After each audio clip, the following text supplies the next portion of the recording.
Hello, good morning, dear students. Am I clearly audible? मेरी आवाज अच्छे से आ रही है आप लोगों को? Right, good. तो बेटा हम लोग इनऑर्गेनिक केमिस्ट्री के टॉपिक को आगे बढ़ा रहे हैं। आपका केमिकल बॉन्डिंग टॉपिक जो स्टार्ट हुआ है उसमें आयनिक बॉन्डिंग वाला सेक्शन कंप्लीट हो चुका है। मैं आगे कोवलेंट बॉन्डिंग के साथ में टॉपिक को आगे बढ़ाऊंगा। इसमें आप केयरफुली सबसे पहले यह बात समझिए कि यह टॉपिक आपके लिए जेई के पॉइंट ऑफ व्यू से कितना इंपॉर्टेंट है। टॉपिक एक लेंदी टॉपिक है बेटा, इसमें करीब 90% part of the topic covalent bonding है। 10% पार्ट जो आप ऑलरेडी पढ़ चुके हैं दैट इज आयनिक बॉन्डिंग। तो कोवलेंट बॉन्डिंग जो आपका लगभग 90% पार्ट ऑफ द टॉपिक है, यह आपके लिए जेई के पॉइंट ऑफ व्यू से कितना इंपॉर्टेंट है, try to understand it. Actually you have your syllabus with chemistry of elements of all the blocks। जैसे आपने periodicity में पढ़ा है, periodic table में आप जानते हैं कि we have 4 different blocks of periodic table and hydrogen is also a separately placed element। तो हाइड्रोजन की केमिस्ट्री हमारे सिलेबस में है और चारों ब्लॉक की केमिस्ट्री हमारे सिलेबस में है। तो क्या होता है जब इन चारों ब्लॉक की केमिस्ट्री हम स्टडी करते हैं तो इसमें डिफरेंट कंपाउंड्स की बात आती है, उनके कैरेक्टरिस्टिक्स की बात आती है। तो जो क्वेश्चंस आते हैं उसमें सबसे पहली रिक्वायरमेंट होती है कि आपके बॉन्डिंग के कॉन्सेप्ट्स क्लियर होना चाहिए। कुल मिलाकर मैं ये कहूंगा कि जब हमारे क्वेश्चंस होंगे टॉपिक में, फाइनली आप जेई में क्वेश्चंस देखेंगे, जेई मेन में, एडवांस्ड में, तो डायरेक्टली केमिकल बॉन्डिंग के क्वेश्चंस तो आते ही आते हैं। कई सारे क्वेश्चंस जो आपके ब्लॉक केमिस्ट्री से आते हैं, S block, P block, D block, यहां पर भी बॉन्डिंग का बहुत सारा कनेक्शन आपको रिक्वायर्ड होता है। तो बॉन्डिंग केमिस्ट्री की तीनों ब्रांचेस जो आप पढ़ते हैं, पढ़ रहे हैं, उसमें यूज होगा। फिजिकल केमिस्ट्री में भी बॉन्डिंग का यूज आएगा, इनऑर्गेनिक में भी होता है और ऑर्गेनिक में भी होता है। तो बहुत सारे टॉपिक्स आगे कनेक्टेड हैं। कई बार यह टॉपिक पढ़ते हुए हमें ये क्लियर नहीं रहता कि इस टॉपिक का आगे इतना यूज भी होने वाला है। तो हम क्या करते हैं कि यदि कोई कॉन्सेप्ट मान लीजिए क्लियर नहीं है तो हम थोड़ा सा स्किप कर जाएं यदि, तो ये बात के लिए प्रॉब्लम क्रिएटिंग होता है। तो मैं चाहूंगा कि आप बहुत अच्छे से फोकस्ड रहिए। वेटेज बहुत बहुत ज्यादा होता है directly as well as indirectly. Topic पर डायरेक्टली क्वेश्चंस भी आते हैं और इनडायरेक्टली भी अदर टॉपिक से कनेक्शन इसका होता है। तो बेटा टॉपिक के लिए मेरा स्टूडियो लेक्चर पहला ही है, तो कहीं पर कुछ टेक्निकल चीजों में आपको कुछ प्रॉब्लम है तो आप मुझे चैट में बता दीजिएगा कि if you have any problem then उसको हम रेक्टिफाई करते हुए आगे बढ़ेंगे। ठीक है, टॉपिक में प्रॉब्लम नहीं आएगी, ये तो गारंटी है। तो आप ध्यान से सुनते जाइए। बेटा आप हेडिंग भी दे दीजिए, आप लिखते ही हैं, सारे नोट्स भी बनाते हैं, तो अपने नोट्स बहुत इंपॉर्टेंट है, इसलिए आप हेडिंग दीजिए सबसे पहले covalent bonding. Covalent bonding heading दीजिए। यस, अब डिफाइन करते हैं बेटा सबसे पहले कोवलेंट बॉन्ड, फिर मैं आपको एक्सप्लेनेशन स्टार्ट करूंगा। तो डेफिनेशन दीजिए कोवलेंट बॉन्ड की। The electrostatic force of attraction, the electrostatic force of attraction present between the two atoms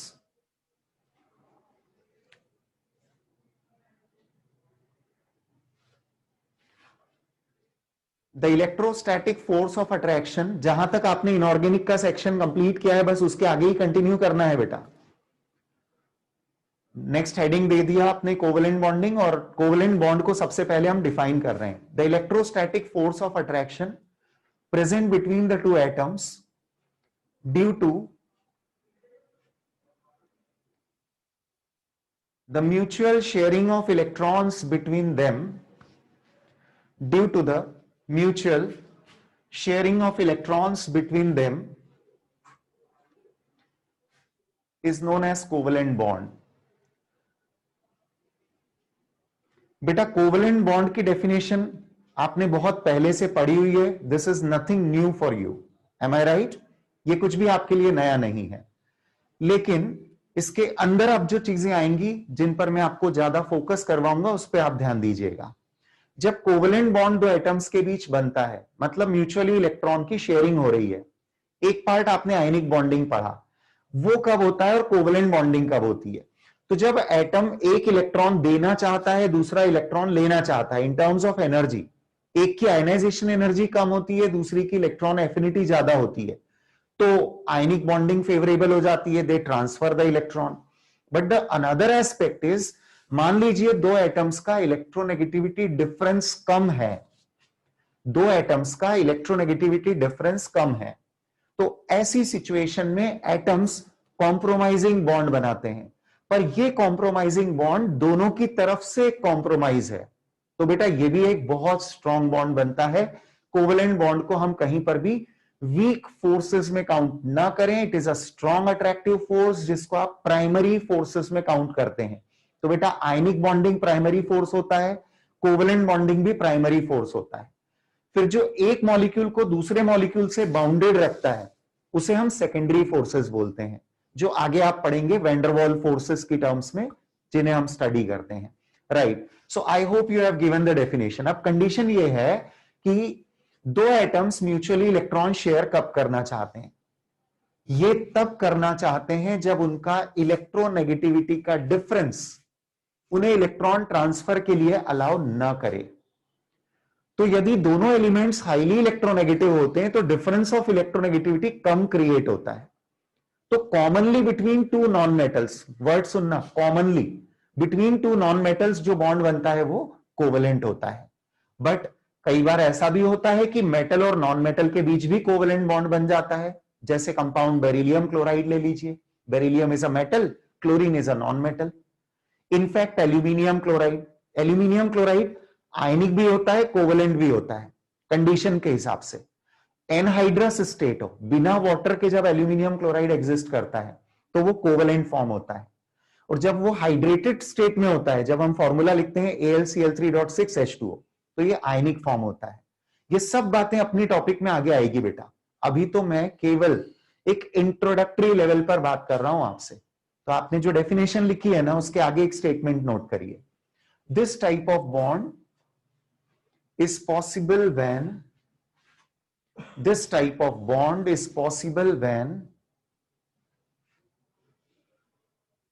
the electronegativity difference, this type of bond is possible when the electronegativity difference is less between the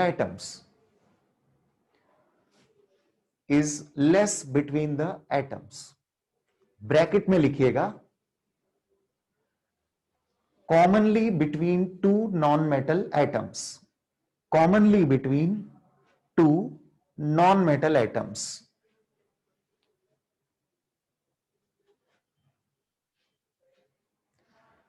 bracket में mention करिए commonly between two non metal atoms. Commonly word को underline करिए, क्योंकि ये छोटे छोटे words बीच में आ जाते हैं अपने टेक्स्ट में और हम इन पर कई बार ध्यान नहीं देते हैं।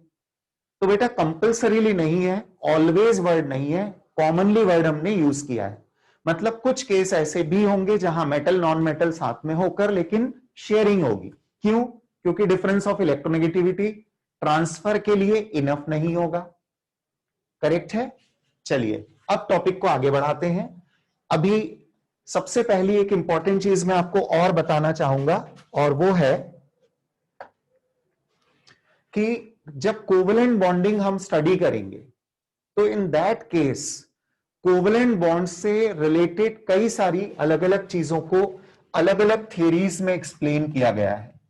तो सबसे पहले आती है यहां पर जो हम स्टडी करेंगे, वो ल्यूइस थ्योरी से हम स्टार्ट करेंगे। So we shall start with Lewis theory, but let me clarify the things.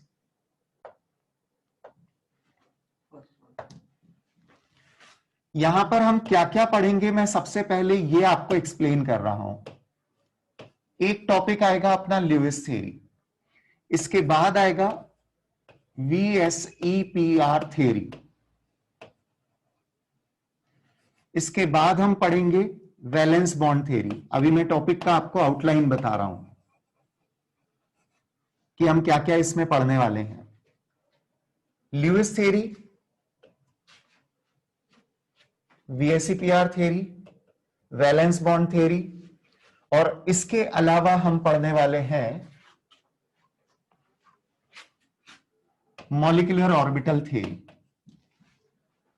Molecular orbital theory I have written in short MOT. तो ये क्या क्या चीजें हैं जो अभी स्क्रीन पर दिख रही है, जो बोर्ड पर दिख रही है. आइए just a minute.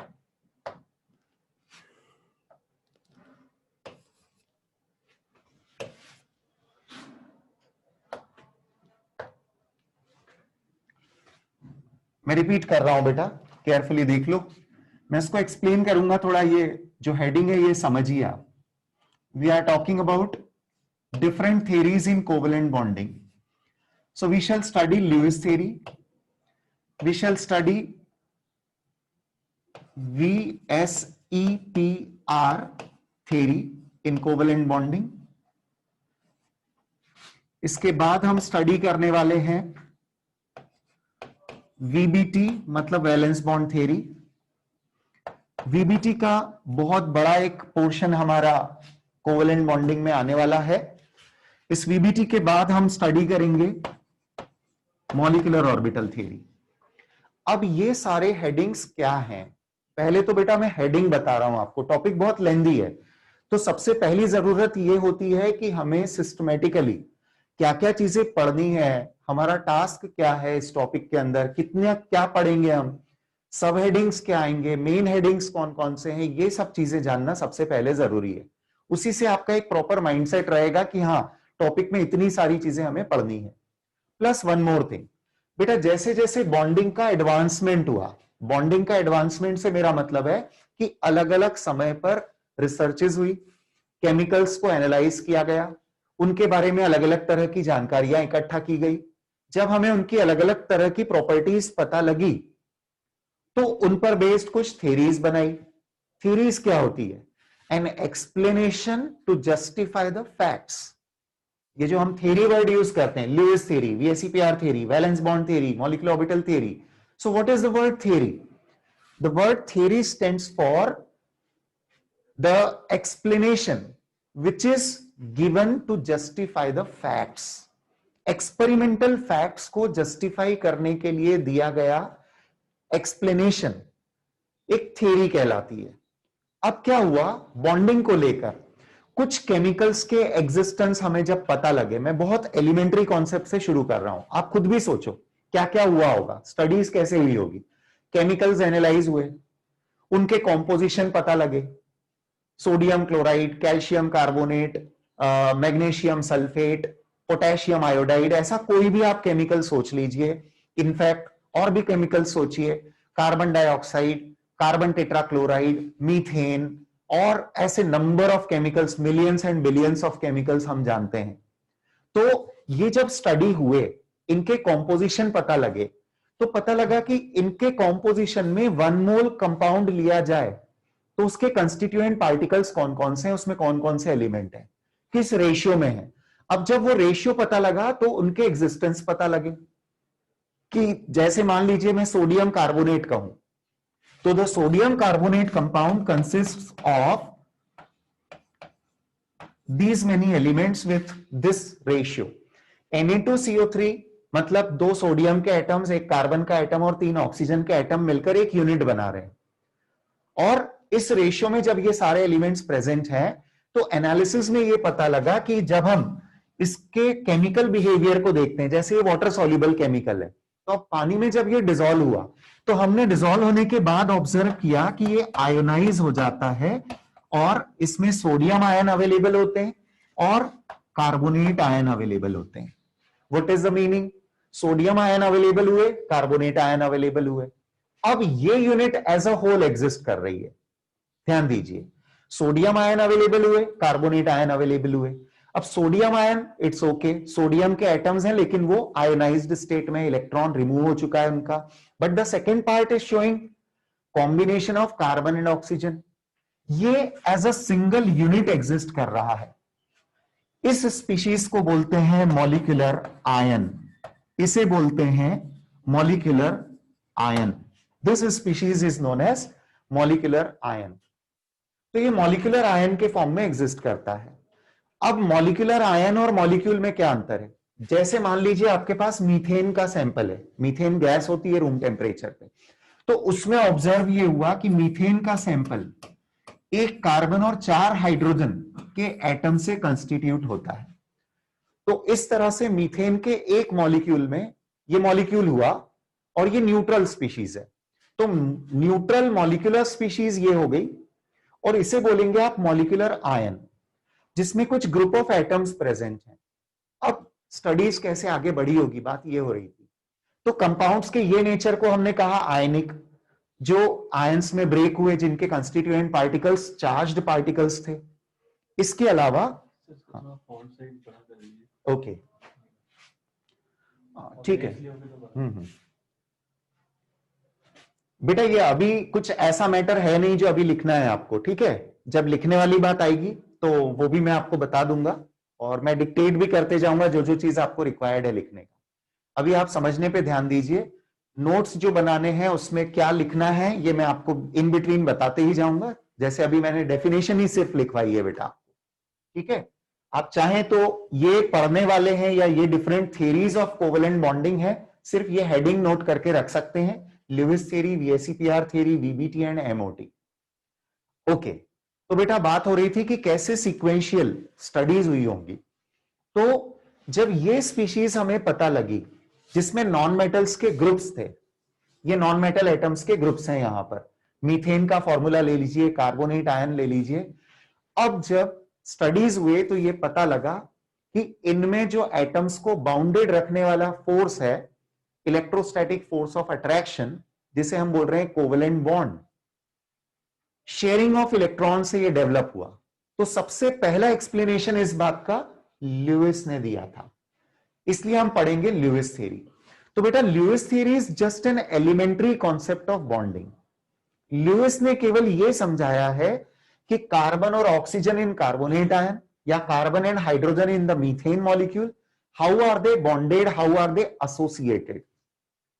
Lewis theory बहुत सिंपल अप्रोच है, इसमें बहुत ज्यादा प्रॉपर्टीज पर स्ट्रेस नहीं दिया गया, केवल इन स्पीशीज के एग्जिस्टेंस को प्रूव किया गया। अब आप सोचिए जब इसके बाद एडवांसमेंट हुए होंगे तो कैसे हुए होंगे। अब इसके बाद जो एडवांसमेंट हुए उसमें यह आया पॉइंट कि यदि एक कार्बन और 4 हाइड्रोजन एक साथ एक मीथेन के मॉलिक्यूल में होते हैं, ये as a discrete independent unit होती है, तो क्या इसमें कोई ऑर्गेनाइज्ड पैटर्न बनता है? यस। एक कार्बन के आसपास 4 हाइड्रोजन का अरेंजमेंट टेट्राहेड्रल होता है, ये आगे हम पढ़ेंगे, बट इसके लिए थ्योरी अलग हो गई। शेप्स, मॉलिक्यूलर शेप्स की बात, ल्यूइस ने मॉलिक्यूलर शेप्स एक्सप्लेन नहीं किए बेटा, ध्यान रखना। मॉलिक्यूलर शेप्स एक्सप्लेन हुए वीएसीपीआर थ्योरी में। वीएसीपीआर का फुल फॉर्म है valence shell electron pair repulsion theory. Valence shell electron pair repulsion theory आगे आएगा, डोंट वरी। अभी तो मैं आपको केवल और केवल इस टॉपिक में क्या पढ़ेंगे ये बता रहा हूं, ठीक है? तो ल्यूइस थ्योरी क्या थी? एक तरह से एक इंट्रोडक्टरी लेवल, ये इंट्रोडक्टरी लेवल है। वीएसीपीआर थ्योरी क्या बताती है? मॉलिक्यूलर शेप्स, ये मॉलिक्यूलर शेप्स एक्सप्लेन करती है। फिर उसके बाद में वैलेंस बॉन्ड थ्योरी आई। वैलेंस बॉन्ड थ्योरी और बॉन्डिंग को लेकर एक एडवांस्ड कॉन्सेप्ट था, जिसमें बॉन्ड पैरामीटर्स को एक्सप्लेन किया गया। इसे मैं बॉन्ड प्रॉपर्टीज या बॉन्ड पैरामीटर्स लिखूंगा। तो बॉन्ड पैरामीटर्स एक्सप्लेन किए गए, बॉन्ड पैरामीटर्स एक्सप्लेन किए गए।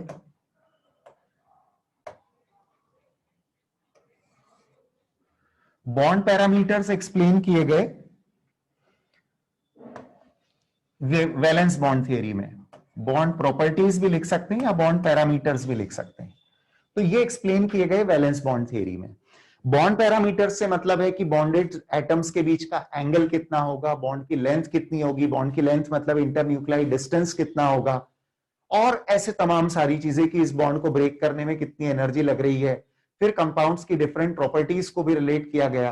तो अपना टॉपिक मैक्सिमम ये मानकर चलिए, जैसे मैं बोल रहा था ना कि कोवेलेंट बॉन्डिंग 90% पार्ट है अपने टॉपिक का, आयनिक बॉन्डिंग 10%, कोवेलेंट बॉन्डिंग 90%, और उस 90% में अंदर 90% आपको वीबीटी पढ़नी है। ध्यान रखिएगा, मैं बता रहा हूं परसेंटेज, टॉपिक में कंटेंट्स कितने हैं, तो ये इतना आपको स्टडी करना है। And finally few other things were also explained by a modern theory known as molecular orbital theory। लेकिन फिर मैं बोल रहा हूं कि हमारा टॉपिक केमिकल बॉन्डिंग में कोवेलेंट बॉन्डिंग लगभग 90% पार्ट है, जो अभी हम स्टार्ट कर ही रहे हैं, जिसमें सिर्फ आपने अभी डेफिनेशन दी है। अगला हेडिंग आप देंगे Lewis theory of covalent bonding, heading दीजिए Lewis theory of covalent bonding. उसके बाद में आपको मैंने कंटेंट्स बता ही दिए हैं कि हम क्या क्या स्टडी करने वाले हैं। यहां तक अभी टॉपिक शुरू हो रहा है बेटा, किसी को कुछ क्वेरी है तो मैं आपके चैट एक बार चेक कर रहा हूं कि किसी को कुछ डाउट तो नहीं है यहां पर। If it is there then tell me, और अदरवाइज आप हेडिंग दीजिए।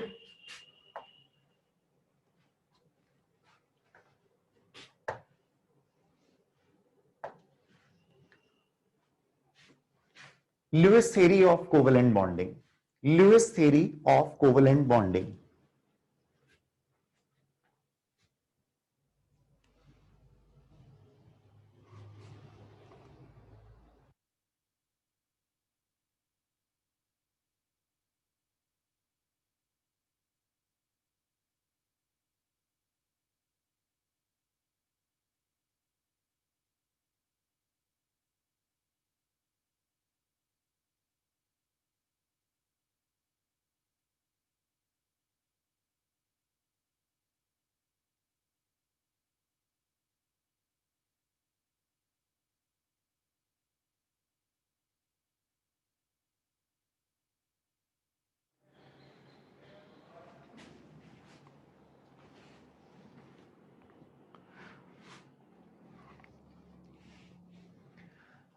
ओके बेटा, तो चैट में मुझे कुछ ऐसा तो नहीं मिला कि जो आप जानना चाहते हैं अभी तक टॉपिक में, क्योंकि एक्चुअली देखा जाए तो फॉर्मली अभी हमने टॉपिक बस इनिशिएट ही किया है। तो some of you are asking about my introduction. So I am Ravi Sugandhi, senior chemistry faculty at Allen Indore, और आप मेरा लेक्चर सुन रहे हैं, और इनऑर्गेनिक केमिस्ट्री के टॉपिक्स हम लोग कवर अप कर रहे हैं, ठीक है। और इनऑर्गेनिक केमिस्ट्री जो सेक्शन मैं पढ़ा रहा हूं उसमें एक प्लस पॉइंट मैं आपको सबसे पहले बता दूं कि यह सेक्शन यदि आपने थोड़े से एफर्ट्स लगा लिए, थोड़े से बोल रहा हूं, जितना आप फिजिक्स या मैथ्स के किसी टॉपिक में लगाते हैं ना, उसका 50% एफर्ट भी आप केमिस्ट्री में लगा देते हैं। केमिस्ट्री के वैसे तो सारे टॉपिक पे ये बात अप्लाई होती है, पर स्पेशली ऑर्गेनिक और इनऑर्गेनिक सेक्शन में यदि आप उसका 50% एफर्ट भी लगा दें तो 200% आपको रिजल्ट मिलेगा। इन कंपैरिजन में बोल रहा हूं, getting the point, in comparison बता रहा हूं मैं। तो केमिस्ट्री बहुत स्कोरिंग होता है बेटा, और उस स्कोरिंग टॉपिक में भी अपने ये जो टॉपिक हैं ये तो इतने आसानी से तैयार हो जाते हैं कि यदि आपने टीचर की बातें ध्यान से सुनी, प्रॉपरली नोट्स बना लिए, so that much is enough. बहुत अच्छे से आसानी से प्रिपेयर हो जाता है, बहुत इजी चीजें हैं बेटा। अब बॉन्ड वॉन्ड तो आपने शुरू से पढ़े ही हुए हैं, आई डोंट थिंक कि इसमें कुछ ज्यादा दिक्कतें हैं। बस एक एक स्टेप थोड़ी थोड़ी हम आगे बढ़ते जाएंगे हर लेक्चर में, हर टॉपिक में, राइट? ओके फाइन, सो लेट अस कंटिन्यू। अब इसमें हम सेकंड स्क्रीन पे जाएंगे, पीडीएफ पे चलते हैं। तो बेटा Lewis theory for covalent bonding आप हेडिंग दे दीजिए, Lewis theory for covalent bonding. देखिए मैंने बताया था कि ल्यूइस ने केवल एक इंट्रोडक्टरी लेवल पर चीजों को एक्सप्लेन किया है। तो ल्यूइस ने हमें बताया कि एटम्स जब आपस में इलेक्ट्रॉन शेयर करते हैं ना, तो शेयर्ड पेयर ऑफ इलेक्ट्रॉन को बॉन्ड पेयर कहा जाता है। और मान लीजिए कि एक एटम के पास वैलेंस शेल में एक ऐसी पेयर है जो बॉन्ड बनाने में यूज नहीं हुई। पूरी बात सुनिए, वैलेंस शेल की ऐसी पेयर किसी एटम की जिसने बॉन्ड फॉर्मेशन में पार्टिसिपेट नहीं किया, तो इसे डिफाइन किया गया लोन पेयर। तो ल्यूइस थ्योरी में हम सबसे पहले डेफिनेशंस लिख रहे हैं। एक डेफिनेशन बॉन्ड पेयर की लिखनी है आपको, लिखिएगा bond pair, the shared electron pair, the shared electron pair present between the two atoms, present between the two atoms is known as bond pair. The shared electron pair present between the two atoms is known as bond pair. बेटा अब define कर लीजिए lone pair. Lone pair, the unshared electron pair, the unshared electron pair present in the valence shell of an atom, the unshared electron pair present in the valence shell of an atom is known as lone pair. The unshared electron pair present in the valence shell of an atom is known as lone pair. अब बेटा एक जो up to class 10th आपने covalent bonding सीखा होगा, उसमें एक बहुत सिंपल सा एक्सप्लेनेशन आपने लिया होगा, आपको याद होगा कि हम क्या बताते हैं कि जैसे हाइड्रोजन एटम है. So how do we consider an atom of hydrogen? You can see this. यहां पर हम एक न्यूक्लियस दिखाते हैं जिसमें +1 चार्ज है और बाहर एक इलेक्ट्रॉन है. अब हाइड्रोजन को चाहिए स्टेबिलिटी, तो ल्यूइस का कहना था, इन्हीं ल्यूइस ने जब एक ऑक्टेट रूल दिया था जो आपने पहले पढ़ा है, इसमें कहा गया था कि every element has a tendency to acquire its nearest noble gas configuration. अब हाइड्रोजन के नियरेस्ट नोबल गैस होती है हीलियम, तो हाइड्रोजन को एक स्टेबल ड्यूप्लेट चाहिए. तो स्टेबल ड्यूप्लेट मतलब 2 इलेक्ट्रॉन अपने पोजीशन में हो, ये चाहता है हाइड्रोजन स्टेबिलिटी के लिए. और हाइड्रोजन के अलावा बाकी एलिमेंट्स अपना ऑक्टेट पूरा करना चाहते हैं, क्योंकि other noble gases other than helium, उनके पास स्टेबल कॉन्फ़िगरेशन 8 इलेक्ट्रॉन का होता है. तो यहां पर आप 2 इलेक्ट्रॉन को रिक्वायर्ड जो इलेक्ट्रॉन है एक हाइड्रोजन एटम के, उनकी म्यूचुअल शेयरिंग का कॉन्सेप्ट ये बताते हैं कि दोनों एटम ने ये तय किया कि हमारे पास एक एक इलेक्ट्रॉन है और हमें चाहिए 2-2. तो क्यों ना हम ऐसा करें कि अपने दोनों के न्यूक्लाई के बीच में इलेक्ट्रॉन पेयर बना ले, एक इलेक्ट्रॉन मेरा एक इलेक्ट्रॉन इसका, और इस तरह से अब वो दोनों इलेक्ट्रॉन पर हम दोनों का हक होगा, हमारे पोजीशन में होंगे वो electron. This is known as covalent bond, this is known as shared electron pair. तो ये रिप्रेजेंटेशन आप देख सकते हैं. हाइड्रोजन के एक एटम को यहां दिखाया गया है विथ 1 डॉट, मतलब ये एक इलेक्ट्रॉन है. रिप्रेजेंटेशन ये भी चलता है, ये भी चलता है. अब ये मॉलिक्यूलर स्टेट में, तो मॉलिक्यूलर स्टेट में क्या हुआ, दोनों के सिंबल लिखे आपने, सिंबल इंडिकेट करेंगे न्यूक्लियस, और बीच में आपने 2 डॉट लगा दिए या फिर एक लाइन ड्रॉ कर दी, एक ही बात है. इसे हम बोलते हैं single covalent bond. This is single covalent bond. अब इसी तरह से कुछ अदर मॉलिक्यूल्स हम देखते हैं तो कोवेलेंट बॉन्ड्स डबल या ट्रिपल भी होते हैं, सिंगल, डबल, ट्रिपल. और बेटा एक इंटरेस्टिंग बात सुनो, अभी इंट्रोडक्टरी लेवल पर तो आप single bond, double bond, triple bond सुन रहे हैं. आगे चलकर टॉपिक में 1 से 3 तक नहीं, 0 से 3 तक 2 एटम्स के बीच बॉन्ड का कोई भी नंबर हो सकता है. Yes, it can be even fraction also. मुझे पता है अभी आपके माइंड में क्वेश्चन आ रहा होगा कि फ्रैक्शन में इलेक्ट्रॉन कैसे शेयर हो सकते हैं, पर अपनी इस क्यूरियोसिटी को आपको मेंटेन करके रखना है, क्योंकि ये बहुत आगे जाकर हम स्पेशल बॉन्डिंग के केसेस वगैरह पढ़ेंगे, वहां प्रूव होगा. अभी आप बस जो सिंगल, डबल, ट्रिपल का कॉन्सेप्ट है ना, बस उसी को देखिए. तो बेटा आप डिफाइन कर लो. आप आगे आपने बॉन्ड पेयर, लोन पेयर लिखा है ना, अब डेफिनेशन 3 और ऐड करो जो स्क्रीन पर आप देख सकते हैं. Single covalent bond, single covalent bond. Single covalent bond अब कब बोलते हैं, जब 2 एटम्स के बीच एक पेयर शेयर हो रही हो, 1 pair of electron shared between the 2 atoms. Single covalent bond को आप डिफाइन करना चाहें तो लिख दीजिए 1 pair of electrons shared between the 2 atoms. या तो 1 पेयर वर्ड यूज करो या 2 electron shared between the 2 atoms, ऐसा लिख सकते हैं.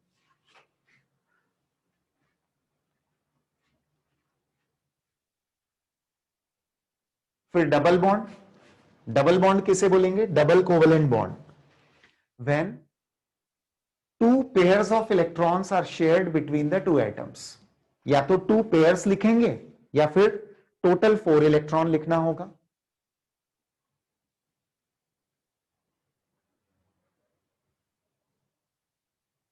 triple bond when 3 electron pairs are shared between the two atoms. When 3 electron pairs are shared between the two atoms. Done this much? अब examples add कर लेते हैं.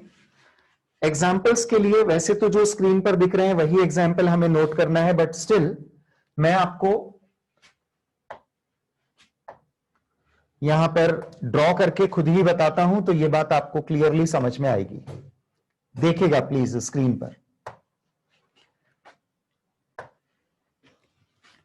बेटा सिंगल बॉन्ड के एग्जाम्पल्स में हम ले लेते हैं हाइड्रोजन का मॉलिक्यूल. अब जरा केस चेक करिएगा. सपोज हम मीथेन का एग्जाम्पल लें तो इसमें कार्बन के वैलेंस इलेक्ट्रॉन है 4, सभी हाइड्रोजन के 1 इलेक्ट्रॉन है. So that makes total this type of structure जिसके अंदर कार्बन का 1 इलेक्ट्रॉन और हाइड्रोजन का 1 इलेक्ट्रॉन ये म्यूचुअली शेयर हुए. So this is again the case of single covalent bond. I take a few more cases. अभी आप जब ड्रॉ करेंगे ना बेटा तो देयर इज नो प्रॉब्लम कि आप किसी तरह से शेप पर फोकस करें. अभी आपको यू नीड नॉट वरी कि इनको किस पैटर्न पे अरेंज करना है. आप सीधा सीधा भी बना देंगे तो इट इज एक्सेप्टेड, क्योंकि शेप वाली बात तो इस थ्योरी ने बताई नहीं ना. ल्यूइस थ्योरी चल रही है, मॉलिक्यूलर शेप्स आएंगे इसके बाद वाली थ्योरीज में, राइट. तो आप अभी सिर्फ ड्रॉ करते चलें. ये केस कैसा होगा? ये अमोनिया का मैंने ल्यूइस स्ट्रक्चर ड्रॉ किया है. नाइट्रोजन के वैलेंस इलेक्ट्रॉन होते हैं 5, 3 इलेक्ट्रॉन्स को इसने हाइड्रोजन से शेयर किया. तो अब नाइट्रोजन सेटिस्फाइड है कि मेरे सराउंडिंग 8 इलेक्ट्रॉन है. हाइड्रोजन इज सेटिस्फाइड कि मेरे पास मेरे पोजीशन में 2 इलेक्ट्रॉन है. तो हाइड्रोजन ने बॉन्डिंग के बाद अपना ड्यूप्लेट कंप्लीट कर लिया और नाइट्रोजन ने अपना ऑक्टेट कंप्लीट कर लिया. अब इसके बाद आप और केस देखिए. Here I draw the Lewis structure of H2O. बेटा ऑक्सीजन के वैलेंस इलेक्ट्रॉन्स होते हैं 6 और इसे 8 पूरा करने हैं. तो इसने 2 हाइड्रोजन को अपने साथ एसोसिएट करवाया इलेक्ट्रॉन शेयरिंग के लिए. सो दिस इज द स्ट्रक्चर जहां पर हाइड्रोजन भी सेटिस्फाइड है कि हाँ मेरे पोजीशन में 2 इलेक्ट्रॉन है और ऑक्सीजन ने भी अपने 6 में से 2 इलेक्ट्रॉन हाइड्रोजन से शेयर कर लिए. तो बढ़कर अब इसका भी ऑक्टेट पूरा हो गया, स्टेबलाइज हो गया. आगे बढ़ते हैं और केसेस देखिए बेटा. इसी लिस्ट को मैं आगे बढ़ाता हूं. तो अब केसेस में जो बता रहा हूं ये डबल बॉन्ड के कुछ केसेस हैं. Oxygen has total 6 valence electrons and out of दो 6 वैलेंस इलेक्ट्रॉन्स ऑक्सीजन ने अपने 2 इलेक्ट्रॉन को दूसरे ऑक्सीजन से शेयर किया. इस शेयरिंग में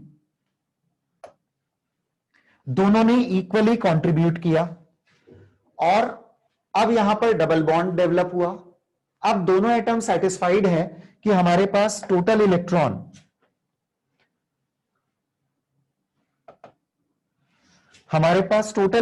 अब 8 हो गए.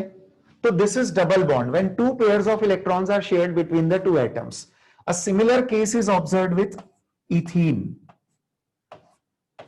कार्बन अपने 2 इलेक्ट्रॉन को एक दूसरे कार्बन के साथ शेयर कर लेता है.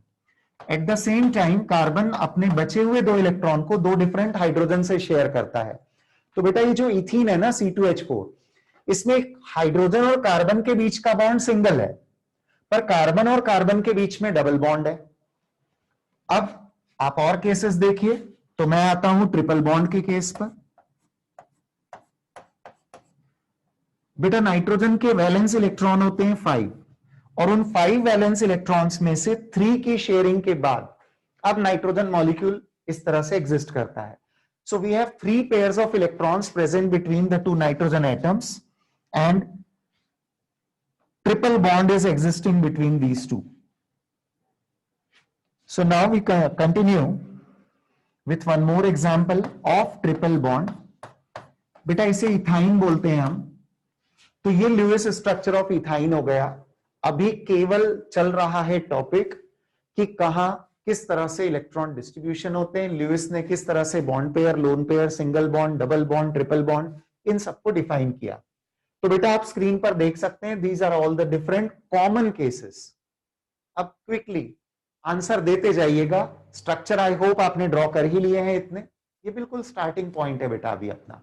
हाँ, अब आप क्विकली आंसर दीजिए, मेरे कुछ बहुत सिंपल से छोटे छोटे क्वेश्चन है। बताइएगा, ऑक्सीजन मॉलिक्यूल में total bond pair and lone pairs कितनी है? ऑक्सीजन मॉलिक्यूल में total bond pairs and lone pairs कितनी है? आंसर दीजिए जल्दी चैट में लिखकर। 2 bond pairs and 4 lone pairs, बिल्कुल सही है। 2 bond pairs and 4 lone pairs. Most of the students ने तो सही आंसर दिया है, किसी ने 4 और 2 लिख दिया है, तो मैं मानकर चल रहा हूं कि आपने केवल 2 और 4 की जगह 4 और 2 लिख दिया है ना? और कोई गलती तो नहीं है? ध्यान से देख लीजिए, बॉन्ड पेयर 2 है, लोन पेयर दोनों ऑक्सीजन पर 2-2, मतलब each individual oxygen has 2 lone pairs, so that makes total 4 lone pairs. चलिए इसी टाइप के कुछ और आंसर दीजिए। बताइए बेटा, इथीन मॉलिक्यूल में total bond pairs and lone pairs कितनी है? This is ethene, C2H4। Total bond pairs and lone pairs 6 and 0।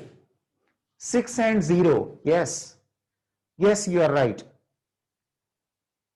6 and 0 is the right answer।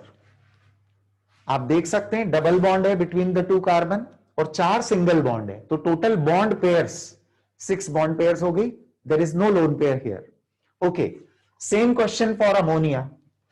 Total bond pairs and lone pairs कितनी? सही answer 3 bond pairs 1 lone pair.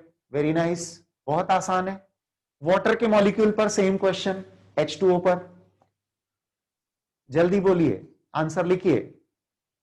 2 and 2, 2 bonded pairs 2 lone pairs. Carefully answer देना बेटा अब मेरा। Ethyne molecule ये है, इसमें carbon atoms के बीच बॉन्ड पेयर्स कितनी है? How many bond pairs are present between the 2 carbon atoms? Answer is 3। 3 is the right answer. मैंने कार्बन के बीच बोला है, टोटल नहीं बोला इस बार। करेक्ट है ना बेटा? यस। अब बताएं टोटल बॉन्ड पेयर्स इसमें कितनी है इथाइन में? टोटल बॉन्ड पेयर्स 5 है। तो बॉन्ड पेयर कौन सी कहां है, ये बात भी समझ में आ रही है हमें क्लियरली। चलिए नाइट्रोजन मॉलिक्यूल में बताइए, on each individual nitrogen lone pair कितनी है? In a nitrogen molecule on each individual nitrogen the number of lone pairs is 1। 1 is the right answer। Now tell me, in the molecule of nitrogen, how many total bond pairs and lone pairs are present? How many bond pairs and lone pairs in N2 molecule? Total की बात कर रहा हूं मैं। 3 and 2 is the right answer। 3 bonded pairs and 2 lone pairs। Clear है? ये सारे cases बहुत सिंपल केसेस हैं बेटा, नथिंग टू वरी। आप इस तरह से किसी भी कोवलेंट स्पीशीज का लिविस स्ट्रक्चर ड्रॉ कर लेंगे, पर ड्रॉ करते वक्त क्या क्या करना है? सिंपल मॉलिक्यूल आ गए तब तो हम बना लेंगे, लेकिन बाकी केस में क्या करना है ये मैं आपको जल्दी ही बताऊंगा अपने टॉपिक में। बिफोर दैट एक छोटा सा पार्ट हम और आगे बढ़ाएंगे, और ये है कोवलेंट बॉन्ड्स को ल्यूइस ने 2 टाइप्स में क्लासिफाई किया। So give the heading, simple covalent bonds, simple covalent bond. ये क्या हो रहा है पीयूष? मेरे लिखने में कुछ गड़बड़ है। अच्छा,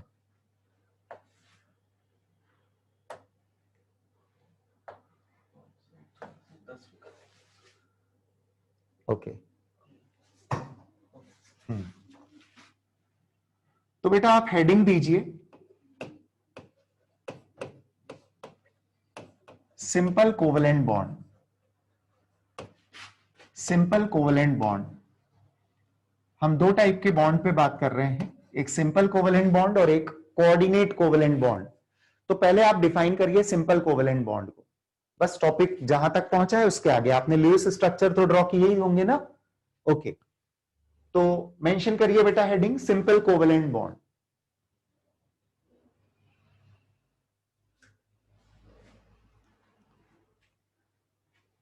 When both the bonded atoms, पहले डिफाइन कर लो फिर समझाऊंगा मैं। When both the bonded atoms when both the bonded atoms provide equal number of electrons for sharing,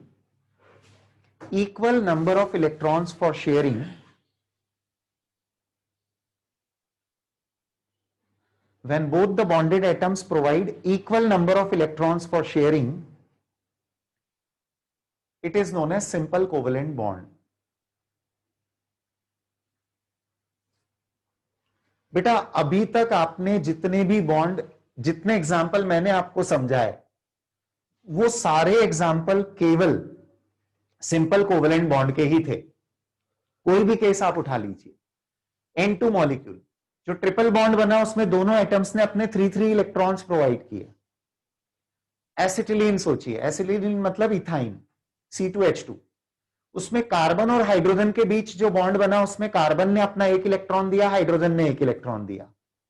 CC triple bond बना, उसमें दोनों कार्बन ने अपने 3 इलेक्ट्रॉन्स प्रोवाइड किए। तो शेयरिंग में जब दोनों का कंट्रीब्यूशन बराबर होता है तो हम उसे सिंपल कोवेलेंट बॉन्ड बोलते हैं। So there is nothing special, ये जो अभी तक आपने पढ़ा वही है।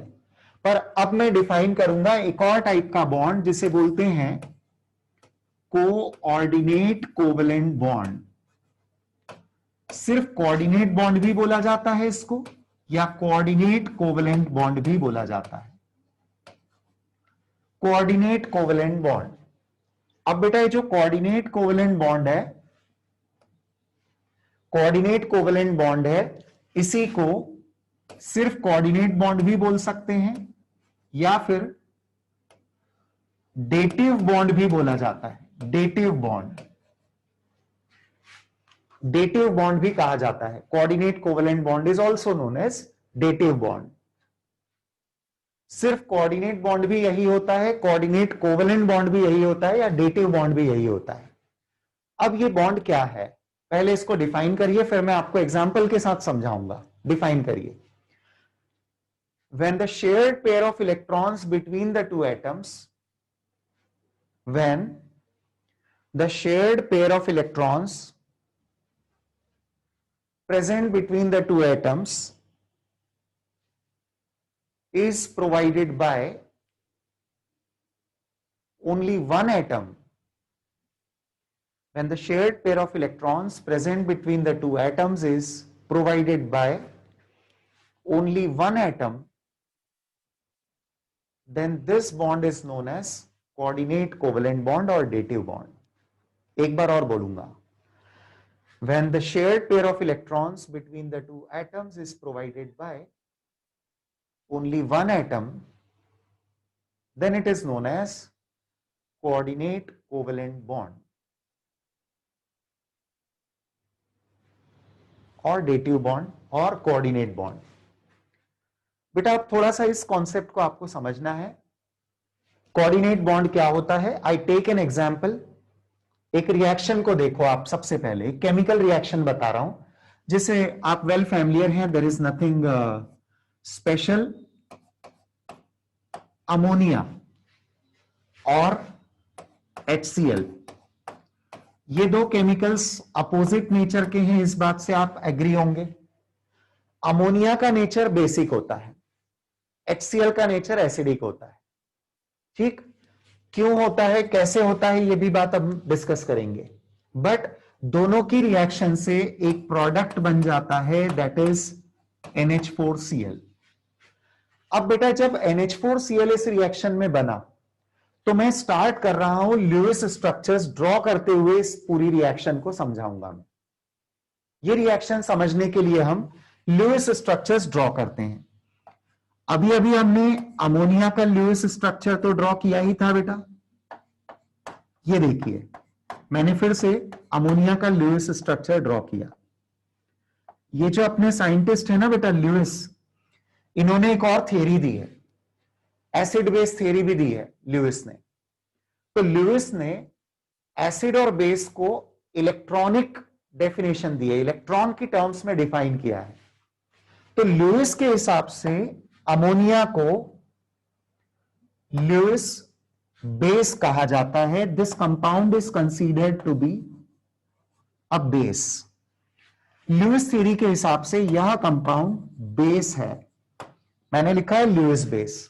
Now what is the meaning of Lewis base? Lewis base का मतलब होता है lone pair donor. Lone pair donor, जो नाइट्रोजन है बेटा उसके पास में जो लोन पेयर है, नाइट्रोजन किसी को यदि इलेक्ट्रॉन रिक्वायर्ड है तो अपनी पूरी पेयर शेयर करवा सकता है, किसी को रिक्वायर्ड है तो, ठीक है ना। मतलब कोई अपोजिट नेचर का सामने आ जाए कि मुझे पेयर ऑफ इलेक्ट्रॉन की जरूरत है, तो नाइट्रोजन हैप्पीली अपनी इस लोन पेयर को देने के लिए तैयार हो जाता है। तो लुईस बेस वो होते हैं जो लोन पेयर डोनेट करना चाहते हैं। यहां पर please make it very clear that the word donor does not stand for transfer of electron. ये अभी से मैं बता रहा हूं, पूरे 2 साल तक जब आप जेई के लिए तैयारी करेंगे ना, तो इस स्टेटमेंट को याद रखना, ये कई कई बार आपको काम में आएगा। मैं बोल रहा हूं कि यहां डोनर वर्ड से हमारा कहने का मतलब यह है, कहने का तात्पर्य यह है कि यहां डोनर मतलब अपना हक खत्म कर देना नहीं है, अपना हक भी रहे और दूसरे की मदद हो जाए कि ठीक है हमारे पास अनयूज्ड पेयर है, तो हम एक दूसरे किसी को जिसको रिक्वायर्ड है उसको पूरी पेयर हम प्रोवाइड कर सकते हैं शेयरिंग के लिए। हाँ, हमारा हक रहेगा उस पर। तो बेटा जो लोन पेयर ऐसे एक्सेप्ट करना चाहता है, जिसकी इच्छा है कि मैं लोन पेयर ले लूं, उसे कहा जाता है लुईस एसिड। तो लुईस एसिड होते हैं लोन पेयर एक्सेप्टर। बेटा बोर्ड वर्क मेरा इतना खराब भी नहीं है जितना आज अभी है, क्योंकि दिख रहा है, क्योंकि ये फर्स्ट लेक्चर है अभी, तो थोड़ा सा मैं एक्वेंटेड हो जाऊंगा इस बोर्ड से, तो शायद ये थोड़ी और चीजें क्लियर हो जाएंगी। तो बेटा दूसरी डेफिनेशन जो मैंने लिखी है, ये लुईस एसिड के लिए लिखी है, लोन पेयर एक्सेप्टर। अब जरा चेक करना क्या हो रहा है इस रिएक्शन में। HCl is a covalent molecule. यदि हम HCl का लुईस स्ट्रक्चर ड्रॉ किए होते, तो बेटा ये स्ट्रक्चर जो अभी मैंने ड्रॉ किया ना, ये HCl का लुईस स्ट्रक्चर है। बी केयरफुल, कई स्टूडेंट्स कंफ्यूज्ड रहते हैं और HCl को वो आयनिक मान लेते हैं कि HCl तो H प्लस और Cl माइनस होता है। नहीं, HCl H plus Cl minus होता है, लेकिन वो तब जब आप वाटर में इसको डिसॉल्व कर देंगे। यदि प्योर सैंपल है ना बेटा आपके पास हाइड्रोक्लोरिक एसिड का, प्योर, पानी में डिसॉल्व नहीं किया, HCl रूम टेम्परेचर पे गैस होती है, तो उस प्योर सैंपल की मैं बात कर रहा हूं, उसमें H और Cl के बीच कोवेलेंट बॉन्ड होता है, द सिंगल कोवेलेंट बॉन्ड, जो अभी हम सिंगल डबल ट्रिपल बॉन्ड की बात कर रहे थे। देखो जरा आप, HCl में बॉन्ड पेयर कितनी है बेटा? 1। लोन पेयर कितनी है? 3। 3 कैसे आई? क्योंकि यहां पर क्लोरीन के पास टोटल 7 वैलेंस इलेक्ट्रॉन थे, जिसमें से उसने 1 इलेक्ट्रॉन हाइड्रोजन के साथ शेयर किया, राइट? बच गए 6 इलेक्ट्रॉन। तो अनयूज्ड 6 इलेक्ट्रॉन, मतलब ये 3 लोन पेयर्स का केस है और दोनों एटम्स के बीच कोवेलेंट बॉन्ड बना है। अब बेटा जब ये सामने होते हैं ना दोनों केमिकल्स को, मान लीजिए आपने मिला दिया, तो यह हाइड्रोजन इस क्लोरीन का साथ छोड़कर बाहर आ जाता है, यह हाइड्रोजन इस क्लोरीन का साथ छोड़कर बाहर आता है। आगे हम टॉपिक में पढ़ेंगे कि ये जब हाइड्रोजन यहां से निकलकर आएगा, तो बॉन्ड पोलैरिटी के चलते, यानी इलेक्ट्रोनेगेटिविटी के डिफरेंस के कारण, जब ये बॉन्ड टूटता है, तो यहां मैं ब्रैकेट में लिख रहा हूं बेटा, H के पास कुछ नहीं बचता, मतलब H प्लस, और Cl के पास पूरी पेयर ऑफ इलेक्ट्रॉन चली जाती है। तो ये वाली जो शेयर्ड पेयर थी, अब ये क्लोरीन के पास आ गई। तो आप इमेजिन करिए कि जब ये दोनों मिलते हैं, ठीक है ना, अकेला HCl नहीं, जब उसे आपने अमोनिया के साथ मिलाया, तो हाइड्रोजन क्लोरीन का साथ इस तरह से छोड़ देगा, लेकिन इलेक्ट्रॉन पेयर कौन रखेगा? जो ज्यादा इलेक्ट्रोनेगेटिव है, मतलब क्लोरीन। अब इसकी वजह से दोनों पर चार्ज क्रिएट हुआ। अब हाइड्रोजन हो गया electron deficient. Now this hydrogen being electron deficient, अब ये इस नाइट्रोजन से रिक्वेस्ट कर रहा है कि आपके पास पूरी पेयर ऑफ इलेक्ट्रॉन है और हमारे पास पॉजिटिव चार्ज है, मतलब वेकेंट ऑर्बिटल है, या सिंपली कहिए कि इस पॉजिटिव चार्ज के कारण इसकी लोन पेयर एक्सेप्टिंग प्रॉपर्टी हो गई। ये शेयरिंग चाहता है कि मुझे अब 2 इलेक्ट्रॉन मिल जाए कहीं से।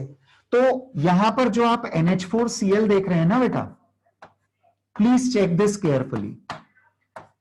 इसमें ये 3 हाइड्रोजन जो पहले से बॉन्डेड हैं, एक 4th हाइड्रोजन और आया जिसको अभी मैं पॉजिटिव बता रहा हूं, और जो नाइट्रोजन की लोन पेयर थी वो इस हाइड्रोजन ने पूरी शेयर करवाई। तो बेटा ये बॉन्ड जो मैं बनाने जा रहा हूं ये कोऑर्डिनेट बॉन्ड है। This is coordinate bond, this bond is coordinate bond, this bond is coordinate bond. Arrow से इंडिकेट किया जाता है इसको। और एरो हेड जो होता है ना बेटा, वो एक्सेप्टर एटम की तरफ होता है। ये एक्सेप्टर एटम है यहां पर। और ऑफ कोर्स इस पूरी यूनिट पर पॉजिटिव चार्ज है बेटा, जैसा मैं इस फॉर्मूला में लिखता हूं कि NH4+ और Cl-। तो ये पूरा आयनिक कंपाउंड है। पर आयनिक कंपाउंड का ये वाला हिस्सा क्या है, मैंने आपको एक टर्म बताई थी, अमोनियम आयन को आप क्या बोलोगे? This is called as ammonium ion. What is that? एक वर्ड बताया था मैंने, बताइए, किसी को याद हो तो लिखकर बताइए। NH4+ को क्या बोलेंगे? हाँ जी, मॉलिक्यूलर आयन। वेरी नाइस, कुछ स्टूडेंट्स ने आंसर दिया है, मॉलिक्यूलर आयन। Very nice. तो बेटा एक मॉलिक्यूलर आयन अमोनियम आयन बना जिसके अंदर कोवलेंट बॉन्ड है। N और H का आपस में बॉन्डिंग कोवलेंट वाला है, और साथ में Cl- को तो रहना ही है, क्योंकि ये पूरी unit as a whole negative है और ये पूरी unit as a whole positive है। So they are together because of ionic interaction. Chloride और ये आपस में साथ में है आयनिक इंटरेक्शन की वजह से बेटा, करेक्ट है। और ये अमोनियम क्लोराइड का ल्यूइस स्ट्रक्चर हो गया, और ये कोऑर्डिनेट बॉन्ड है। सो आई होप कोऑर्डिनेट बॉन्ड वाली बात आपको समझ में आई होगी। अब एक स्टेटमेंट मैं बोलूंगा, पहले इतना लिख लीजिए, यदि लिखना कुछ बाकी रह गया है तो ये सब ड्रॉ करके रख लीजिए। Then I tell you something which is very important. I give you few seconds, देख लो पूरा ये अमोनिया और HCl की रिएक्शन को, ऐसे और वैसे दोनों तरीके से आप लिख के रखें। नीचे लिखी हुई ये दोनों डेफिनेशंस भी नोट करके रखना। This definition, the definition of Lewis base, this is lone pair donor, the definition of Lewis acid, the lone pair acceptor। Lewis की एसिड बेस थ्योरी आप आयनिक इक्विलिब्रियम आएगा आपका फिजिकल केमिस्ट्री में topic, वहां पर आप डिटेल में पढ़ेंगे। अभी हमारे लिए बस ये 2 डेफिनेशंस इनफ है समझने के लिए।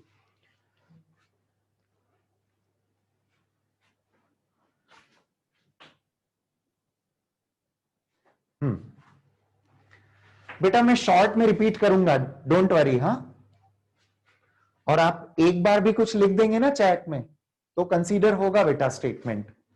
ऐसा नहीं कि उसको बस 8-10 बार लिखा तभी हमारी बात सुनी जाएगी। Right, so I hope you have written these many things. Short में एक बार और सुनो बेटा। बात ये चल रही है कि सिंपल कोवलेंट बॉन्ड तो हम जानते हैं कि जब 2 एटम्स आपस में 2 इलेक्ट्रॉन शेयर करेंगे तो एक एक इलेक्ट्रॉन का कंट्रीब्यूशन दोनों दे देंगे। डबल बॉन्ड बनेगा तो 2-2 इलेक्ट्रॉन दोनों कंट्रीब्यूट करेंगे। 3 पेयर शेयर होगी या ट्रिपल बॉन्ड बनेगा तो 3-3 इलेक्ट्रॉन कंट्रीब्यूट दोनों ने कर दिए। ये होते हैं सिंपल कोवलेंट बॉन्ड। इसके पहले के सारे एग्जाम्पल में वही था, सिंपल कोवलेंट बॉन्ड। पर हमारे लिए एक नई टर्म आई, कोऑर्डिनेट कोवलेंट बॉन्ड। अब कोऑर्डिनेट कोवलेंट बॉन्ड वो होते हैं जहां पर शेयर्ड पेयर पूरी एक एटम कंट्रीब्यूट करता है। तो ल्यूइस ने एक एसिड और बेस की थ्योरी दी है जो आप आयनिक इक्विलिब्रियम टॉपिक में आगे पढ़ेंगे। इसमें बताया ल्यूइस ने कि जो लोन पेयर देते हैं वो बेसिक नेचर के कंपाउंड होते हैं, और जो लोन पेयर लेते हैं वो एसिडिक नेचर के कंपाउंड होते हैं। अब बेटा यहां लोन पेयर देने वाले, लोन पेयर लेने वाले, इसका तात्पर्य क्या है, इसका मतलब क्या है, जरा रिपीट कर दीजिए। मैंने कुछ बात कही थी कि पूरे 2 साल तक काम में आनी है, और केमिस्ट्री आप उसके आगे पढ़ेंगे तो भी हमेशा के लिए लाइफ लॉन्ग ये बात याद रखिए कि एक ल्यूइस एसिड और एक ल्यूइस बेस जब आपस में मिलेंगे, मतलब lone pair donor, lone pair acceptor, तो उनके बीच क्या होगा? इलेक्ट्रॉन शेयरिंग होगा, ट्रांसफर नहीं होता। तो डोनर एक्सेप्टर वर्ड कहीं आपको कंफ्यूज ना कर दे, इसलिए मैंने क्लैरिफाई किया था। अब बेटा सुनो, अमोनिया और HCl की एक रिएक्शन हमें पता है कि NH4Cl बना लेते हैं। तो अल्टीमेटली ये रिएक्शन कैसे हुई, मैं आपको इसका एक एक्सप्लेनेशन दे रहा हूं। पर्पस तो अपना कोऑर्डिनेट बॉन्ड को समझना है, पर उसको कनेक्ट करने के लिए मैंने आपको एक रिएक्शन बताई है। तो बेटा अमोनिया के नाइट्रोजन पर लोन पेयर होती है, ये हम जानते हैं। अमोनिया स्टेबल है, अकेला सैंपल अमोनिया का, उसमें नाइट्रोजन अपनी लोन पेयर तब तक किसी को देगा ही नहीं जब तक सामने कोई रिएक्शन के लिए नहीं आता, उसकी डिमांड नहीं करता। अमोनिया अपने आप में स्टेबल है। HCl अपने आप में एक स्टेबल कंपाउंड होता है, हाइड्रोक्लोरिक एसिड। अमोनिया स्टेबल है, HCl स्टेबल है, दोनों सैंपल अलग अलग रखे हुए हैं मान लीजिए, तो दोनों स्टेबल है, कोई दिक्कत नहीं। बट द मोमेंट आपने दोनों को मिलाया, क्या होता है? They form an addition product NH4Cl, एक सॉल्ट बन जाता है। NH4Cl एडिशन कंपाउंड है। यह कंपाउंड पानी में डिसॉल्व करें तो हमें पता लगा, NH4Cl को वाटर में डिसॉल्व करें तो हमें पता लगा कि इसमें एक अमोनियम आयन की यूनिट बनती है और क्लोराइड आयन भी अवेलेबल होता है। तो अमोनियम आयन वाली यूनिट कहां से आ गई, ये कैसे बना, ये एक्सप्लेनेशन यहां पर दिख रहा है। हमने कंसीडर किया कि HCl जो कोवेलेंट था उसने अपने बॉन्ड को ब्रेक करवाया अमोनिया के इन्फ्लुएंस में आकर।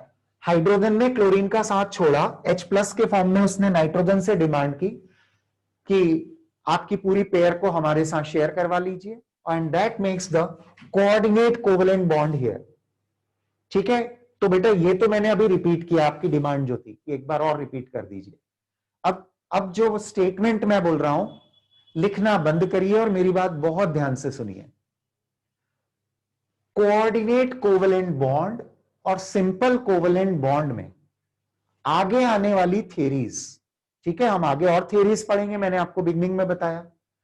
तो इन दोनों बॉन्ड्स में आगे आने वाली थ्योरीज में यह प्रूव होने वाला है कि इनमें प्रॉपर्टीज में कोई अंतर नहीं होता।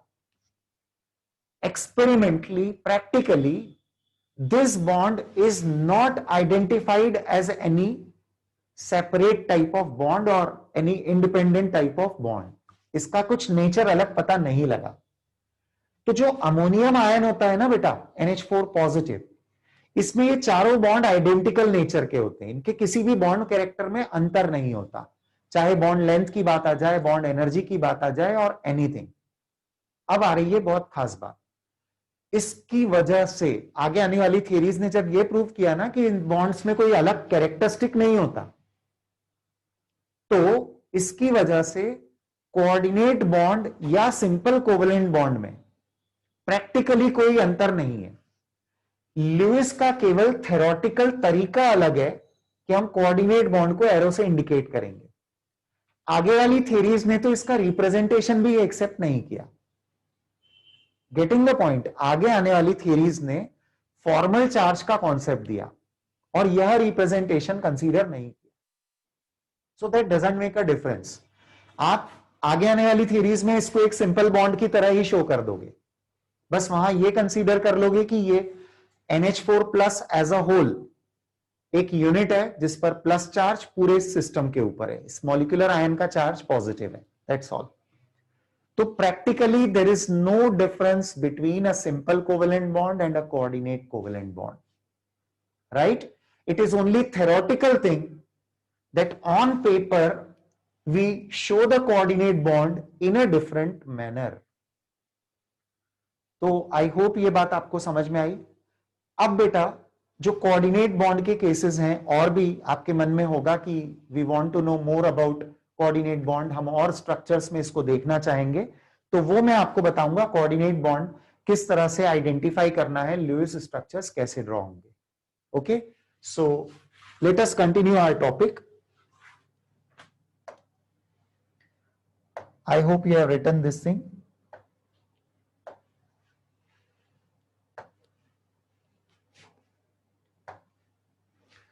तो बेटा अब हेडिंग देना है आपको एक,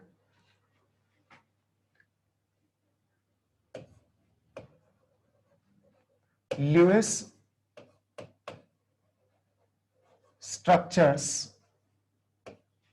हम ड्रॉ करना सीखेंगे Lewis structures of covalent molecules. Lewis structures of covalent molecules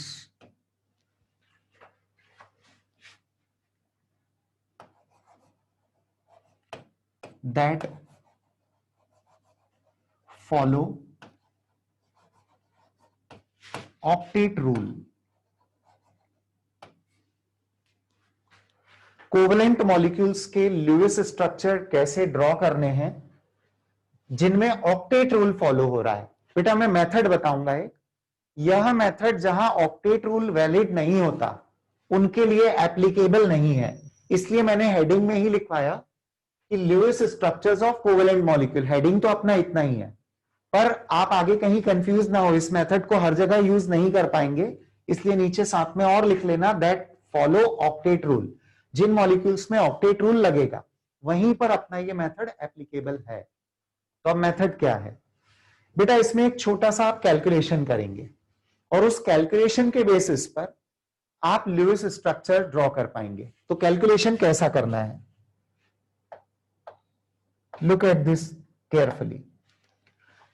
इसमें आप सबसे पहले एक टर्म में लिखता हूं v, ये कैलकुलेट करेंगे। अब v टर्म क्या है, v stands for total number of valence electrons in the given species.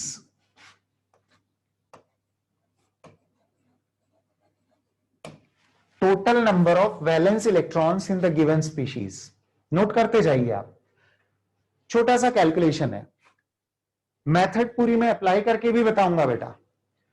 एक एग्जांपल मैं बताऊंगा और फिर बाकी के एग्जांपल आपको ट्राई करने के लिए दूंगा, राइट। तो लिखिएगा v कैलकुलेट करना है, एक टर्म ले लिया हमने, v stands for the total number of valence electrons in the given species. मतलब इसमें आपको केवल फॉर्मूला देखकर सम अप करना है कि हर एलिमेंट के वैलेंस इलेक्ट्रॉन का टोटल ले लें, उस पूरी स्पीशीज में कितना आ रहा है। अब एक दूसरी चीज लिखिए r, एक टर्म लिए हमने r, r होगा total number of required electrons, total number of required electrons for stability, total number of required electrons for stability. अब ये चीज क्या है बेटा, इसमें मैं ब्रैकेट में यहीं पर लिख रहा हूं, जैसे हाइड्रोजन होता है। अब हाइड्रोजन को स्टेबिलिटी के लिए 2 इलेक्ट्रॉन की जरूरत है, क्योंकि वो अपना ड्यूप्लेट कंप्लीट करना चाहता है। ड्यूप्लेट मतलब 2 इलेक्ट्रॉन। तो हाइड्रोजन चाहता है उसके पोजीशन में 2 इलेक्ट्रॉन रहे,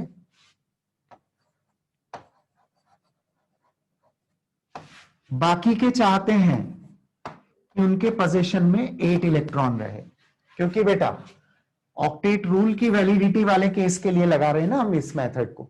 तो हाइड्रोजन के अलावा बाकी की रिक्वायरमेंट हम 8 इलेक्ट्रॉन्स की लेकर चलेंगे। चेक करना, 4 चीजें कैलकुलेट करनी है आपको। तीसरी, आप निकालेंगे टोटल शेयर्ड इलेक्ट्रॉन्स, उस स्पीशीज के शेयर्ड इलेक्ट्रॉन्स टोटल कितने, टोटल शेयर्ड इलेक्ट्रॉन्स। अब बेटा ये जो टोटल शेयर्ड इलेक्ट्रॉन्स आपको निकालना है, इसका तरीका होगा शेयर्ड इलेक्ट्रॉन्स होंगे रिक्वायर्ड में से वैलेंस घटाकर, रिक्वायर्ड में से वैलेंस को कम कर दीजिए।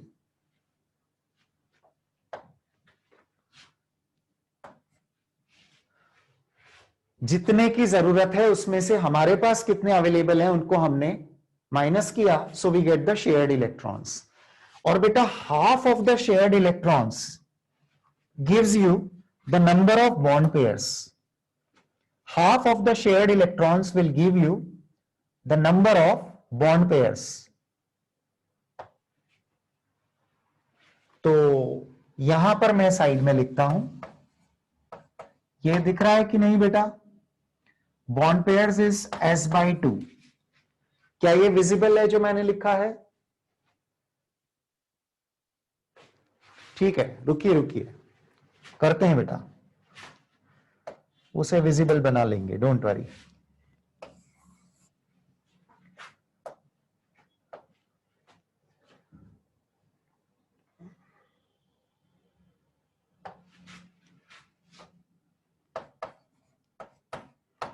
Bond pairs is shared electrons by 2। Check करिए, एक और चीज लास्ट, U। U मतलब total unshared electrons, total unshared electrons. और बेटा ये जो टोटल अनशेयर्ड इलेक्ट्रॉन्स हैं, ये आपको मिलेंगे वैलेंस में से शेयर्ड को घटाकर V माइनस एस से। V माइनस एस से आपको टोटल शेयर्ड अनशेयर्ड इलेक्ट्रॉन्स मिल जाते हैं। मतलब अवेलेबल में से जितने यूज हो गए शेयरिंग में, उनको हमने कम कर दिया। अब इससे हमें पता लगता है कि लोन पेयर कितनी है। तो लोन पेयर्स का नंबर अनशेयर्ड इलेक्ट्रॉन्स का हाफ ऑफ दिस नंबर होता है बेटा। अनशेयर्ड इलेक्ट्रॉन्स का आधा, ये लोन पेयर्स का नंबर होता है। तो जरा चेक करिए, इज इट ऑल ओके? आपको चार चीजें चेक करनी है। आपको देखना है वैलेंस शेल में टोटल सभी के इलेक्ट्रॉन मिलाकर कितने आ गए, जो भी फॉर्मूला है उसको देखकर। बेटा मैं यूज भी करवा रहा हूं, अभी एक एग्जांपल से मैं पूरा एक्सप्लेन करूंगा इसको, so there is nothing to worry. फिर आप रिक्वायर्ड इलेक्ट्रॉन्स निकाल लें। सभी की रिक्वायरमेंट हाइड्रोजन के अलावा 8 की होगी, हाइड्रोजन की 2 इलेक्ट्रॉन की रखनी है। फिर रिक्वायर्ड और वैलेंस का डिफरेंस ले लीजिए, तो शेयर्ड इलेक्ट्रॉन आ जाएंगे। शेयर्ड का आधा बॉन्ड पेयर का नंबर होगा, और अनशेयर्ड मतलब unused, unused electron unshared electron होंगे। अवेलेबल में से शेयरिंग में यूज हो जाने वालों को आई मीन कम कर दीजिए, डिफरेंस ले लीजिए। तो लोन पेयर क्या होगी? अनशेयर्ड इलेक्ट्रॉन्स का half of the number, so that will be the number of lone pairs. अब हम इसे यूज करते हैं बेटा। आपने ये लिख लिया है ना पूरा? मैं इसे एक्सप्लेन कर रहा हूं कि हाउ टू यूज इट। बेटा to explain this, to this this, यहां पर आप ध्यान दीजिए। I am taking the example of HNO3 molecule. मैं ल्यूइस स्ट्रक्चर HNO3 का कैसे ड्रॉ करना है ये बताऊंगा आपको। आइए इसके लिए हम अपना कैलकुलेशन कर लेते हैं। तो V निकालते हैं पहले, बताते जाइए। हाइड्रोजन के पास वैलेंस शेल में कितने इलेक्ट्रॉन है बेटा? 1। नाइट्रोजन के कितने हैं? 5। और ऑक्सीजन के कितने होते हैं? हर एक के पास 6 इलेक्ट्रॉन होते हैं, सो 3 × 6। अब जरा टोटल निकाल लीजिए, कितना आता है? 24। ये V की वैल्यू आ गई। आइए अब चलते हैं रिक्वायर्ड इलेक्ट्रॉन्स। हाइड्रोजन की रिक्वायरमेंट लेते हैं सबसे पहले, 2 इलेक्ट्रॉन्स। नाइट्रोजन की कितनी रिक्वायरमेंट? हाइड्रोजन के अलावा बाकी सभी की 8 इलेक्ट्रॉन की रखनी है बेटा। हमारे पास 1 नाइट्रोजन और 3 ऑक्सीजन है। ये हमने सभी की रिक्वायरमेंट को सम अप किया, तो हमें पता लगा 8 3 24 और 8 और 2 मिलकर हो गया 34। बेटा अब देखो शेयर्ड इलेक्ट्रॉन्स कितने। शेयर्ड इलेक्ट्रॉन्स दोनों का डिफरेंस 34 चाहिए, 24 हैं अवेलेबल, डिफरेंस आया 10 का। 10 का डिफरेंस क्या इंडिकेट करता है? कि बॉन्ड पेयर्स का नंबर इस पूरे मॉलिक्यूल में आएगा 5। Could you understand? देख लो एक बार, it's very simple. Unshared electrons निकालते हैं। हमारे पास वैलेंस में कितने मतलब अवेलेबल थे? 24, यूज हुए 10, डिफरेंस आएगा 14 इलेक्ट्रॉन्स। तो बेटा डिफरेंस ऑफ जो 14 इलेक्ट्रॉन है उसका half of the number lone pair का नंबर है, मतलब 7 लोन पेयर्स है बेटा। चेक करिए। So I hope this calculation part is okay for you. Check कर लीजिए एक बार, लिख भी लीजिए इतना कैलकुलेशन।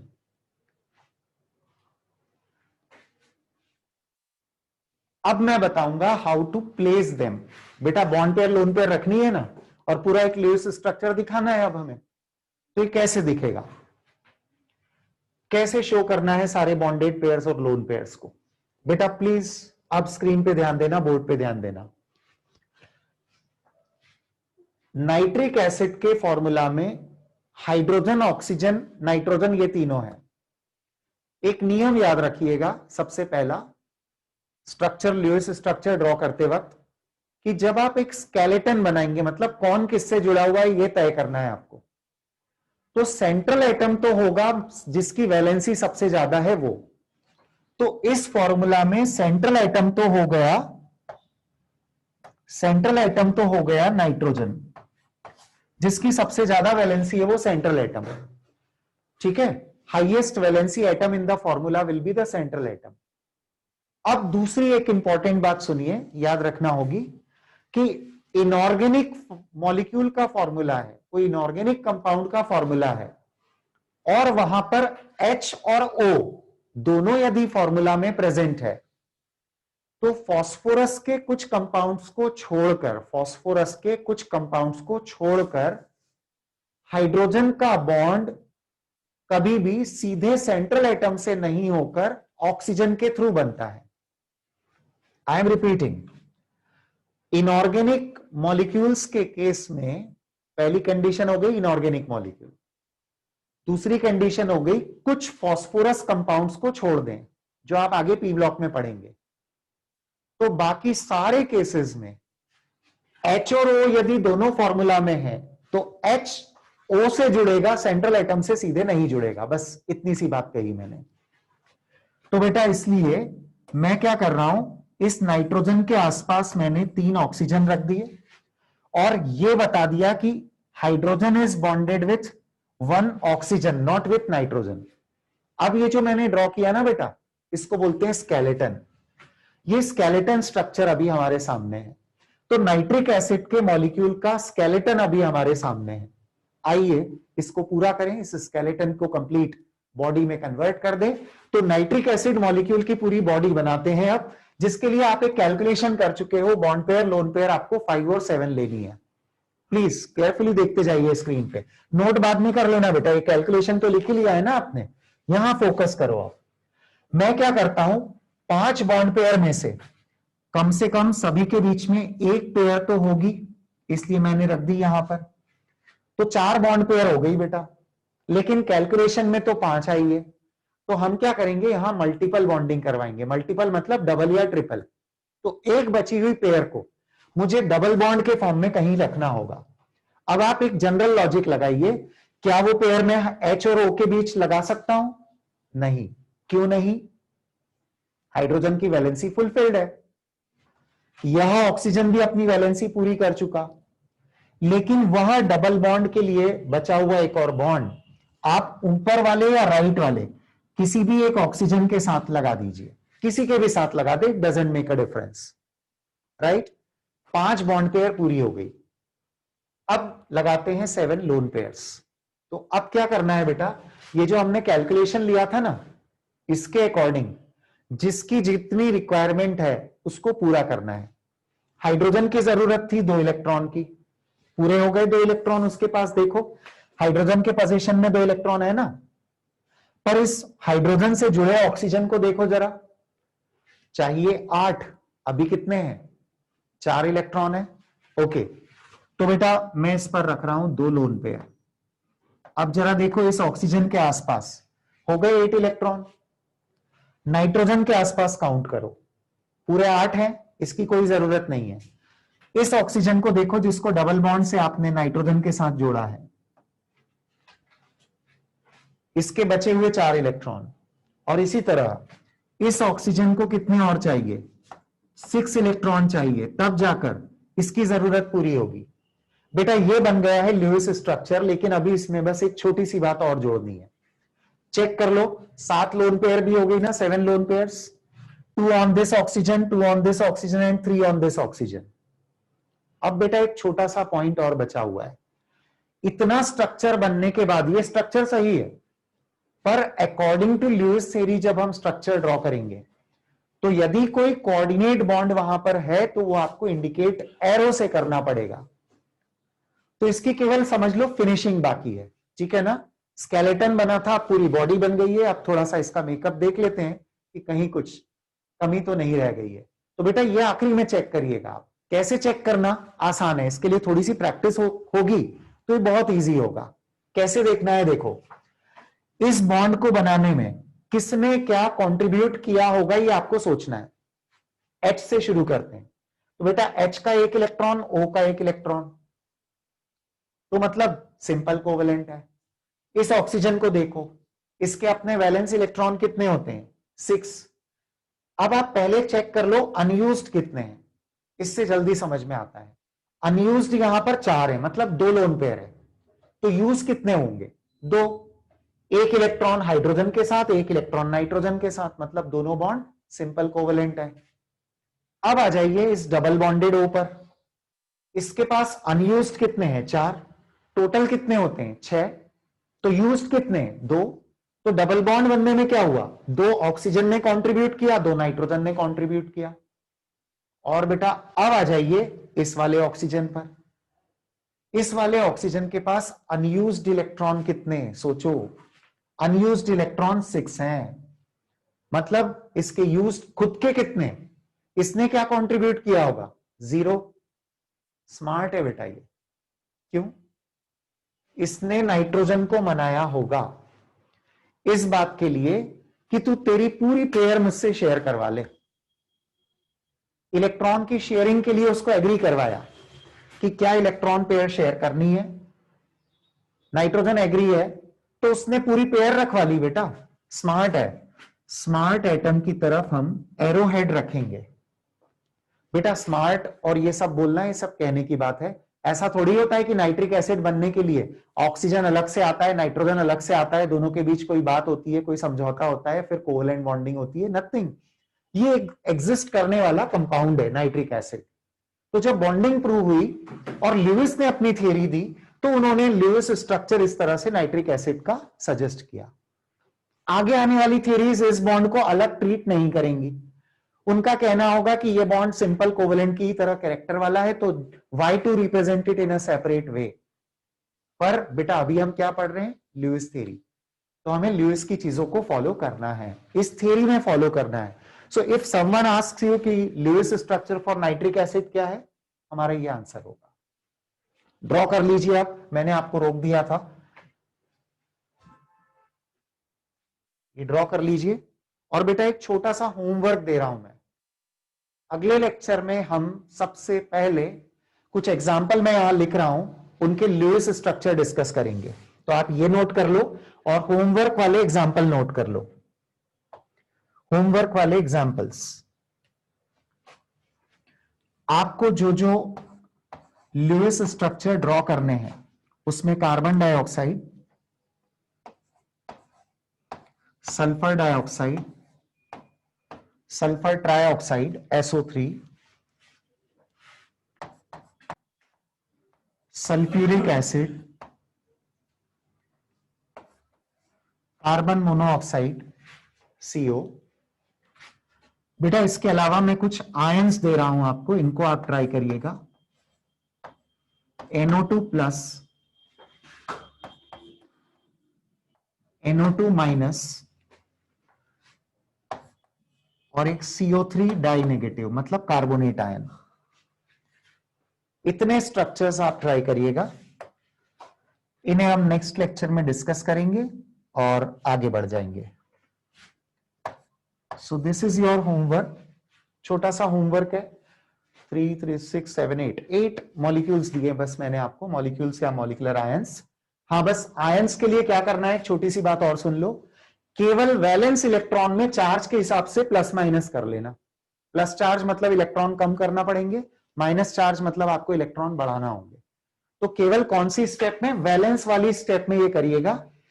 और जब आप स्ट्रक्चर ड्रॉ करेंगे तो ये चार्ज वहां पर भी अपीयर होना चाहिए, स्ट्रक्चर में चार्ज आएगा, तभी तो net charge on the species हम प्रूव कर पाएंगे, राइट। तो ये आप नोट करके रखिए, और ये सारे एग्जांपल्स हम नेक्स्ट लेक्चर में डिस्कस करते हुए टॉपिक को आगे बढ़ाएंगे, right. I hope you enjoyed the topic. आज केवल इंट्रोडक्शन था, और जैसा मैंने कहा था कि हम धीरे धीरे थोड़ा सा, स्पेशली इस बोर्ड से एक्वेंटेड होने के लिए थोड़ी सी रिक्वायरमेंट थी, एंड आई होप वो भी हाफ ऑफ द लेक्चर के बाद स्मूथ हो गया होगा। Okay, so see you in the next lecture. Thank you very much.